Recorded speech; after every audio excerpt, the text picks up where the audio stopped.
중국 내륙 허난성 일대에 쏟아지는 폭우에 대한 중국 기상당국이 천년만의 대폭우라는 표현을 쓰며 그야말로 패닉 상태입니다. 정저우의 연평균 강수량은 640.8mm인데 하루 동안 800mm가 쏟아지는 대재앙이 계속되고 있습니다. 중국 내륙 허난성의 성도인 정저우에서 중국 기상 관측 이래 사상 최대, 역사에 기록된 홍수 기록 가운데 천년만의 최대 폭우라는 물벼락이 쏟아지며 중국 기상 당국도 패닉에 빠졌습니다. 중국 관영 CCTV는 21일 특보를 내고 20일 하루 동안 800mm가 넘는 폭우가 쏟아졌다며 이는 천년만의 대폭우라고 전했는데요. 이 폭우로 정저우에 있는 세계 최대 규모의 아이폰 생산 공장인 폭스콘 공장이 침수된 것으로 알려졌습니다. 정저우 폭스콘 공장은 세계 최대의 주문자 상표 부착 생산 OEM 공장으로 세계 각국에 팔리는 애플 아이폰의 절반이 생산되는 곳인데요. 폭스콘 측은 이번 폭우로 생산에 악영향은 없다고 주장하고 있지만 현지 근로자들과 주민들은 이미 시설 일부가 침수되었다고 주장하고 있습니다. 전원 도심이 물에 잠긴 정저우의 비극은 중국 당국의 기상 예보 오류에서 시작되었습니다. 중국 기상당국은 지난 15일 정저우가 아니라 100km 정도 떨어진 자오주오시에 많으면 500mm 정도의 비가 내릴 것이라고 예보했는데요. 이 때문에 대피하지 않고 일상생활을 영위하던 정저우는 갑작스런 물폭탄에 도심이 초토화됐습니다.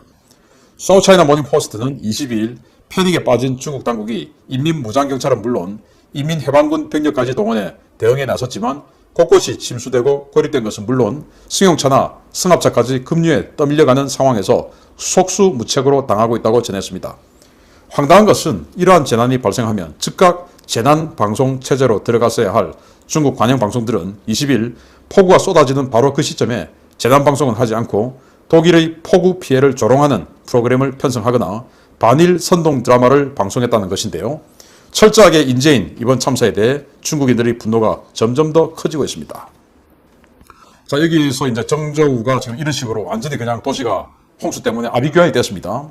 그래서 이 정저우에 있던 이 아이폰, 우리 삼성전자의 최대 라이벌이죠. 아이폰 생산 공장이 전 세계 절반을 담당하고 있던 그 공장이 물에 잠겼다라는 소식이 지금 나왔고요.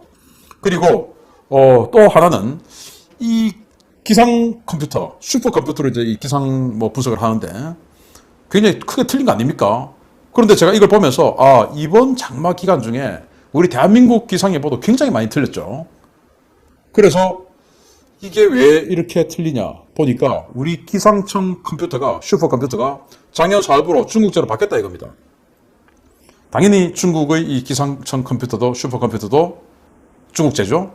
우리 한국 기상 예보 올 장마 전혀 맞지 않았는데 역시 중국제로 작년에 바꿨다. 미제에서 중국제로. 아니 왜 우리가 중국제 슈퍼컴퓨터를 사야 되는지 이해를 할 수 없는데 그래서 이런 오류, 오보가 나온 것이 아닐까라고 생각되고 그 다음 자 그러면 이렇게 재난이 들어가면은 국영 언론들은 재난방송 체제로 들어가야 되죠. 그런데 그거 안 하고 계속 CCTV에서는 독일을 비난하는 방송 그리고 신화통신에서는 일본을 비난하는 방송 그거 하다가 자기네들 이래 됐다 이겁니다. 독일을 비난하는 방송은 뭐냐면은 독일이 지금 홍수가 났습니다. 최악의 홍수가 났는데 하루 동안 200mm가 쏟아졌답니다. 200mm 여기 800mm인데 200mm 쏟아졌는데 완전히 그냥 그 마을이 그 인근 지역이 박살이 나서 무려 93명, 93명이 사망했고요. 1300명 이상이 지금 현재 연락 두절 상태다 이겁니다. 그러니까 피해자가 더 늘어나겠죠. 그런데 이걸 가지고 이제 겨우 하루에 200mm 온 걸 가지고 이렇게 됐다. 독일이 이 모양이다. 라고 이제 비난하는 방송을 했는데, 이 지역이 어딘가 하면은, 베른하르트 교수라는 사람이 있어요. 독일의 유명한 하천학자라는 사람인데, 이 사람이 4대강은 인류 역사상 가장 멍청한 짓이었다. 라고 4대강을 극렬하게 비난하고, 이렇게 이 지역을, 정조가 아니고 독일 지금 홍수난 그 지역을 하면서 자연과 어우러진 이렇게 아름다운 그런 지수를 해야지 4대강 같은 저런 인류 역사상 최악의 멍청한 짓을 하면 안 된다. 라고 비난했던 사람입니다. 그래서 오마이뉴스, 프레시안 이런 좌파 언론들이 틈만 나면 이 베른하르트 교수의 그 멘트 인용하면서 우리 4대강을 깠던 바로 그 자리가 바로 이 200mm에 그냥 초토화되어서 93명이 지금 사망하고 1300명이 연락두절된 바로 그 자리입니다. 우리는 200mm 온 거 가지고는 4대강 지수하고 나서 이런 홍수 안 나죠. 제가 살고 있는 양산도 어마어마하게 태풍 차봤대 정말 강 넘칠 뻔했지만 이렇게 당하지는 않았죠. 저는 뭐 4대강의 역할이 컸지 않느냐. 왜? 담을 수 있는 그릇이 커졌으니까. 라고 생각하는데 좌파들은 절대 그렇게 생각하지 않죠. 아무튼 그런 일이 있었다라는 걸 추가로 좀 말씀을 드리면서 어쨌든 중국이 이렇게 중국제 슈퍼컴퓨터로 오보를 때리고 그리고 이 방송들은 황당하게도 자기들의 책임을 다하지 않고 다른 나라나 비난하다가 이렇게 큰 사고가 났다라는 말씀드리면서 대한민국은 그러지 말아야겠다라는 생각을 또 해봅니다.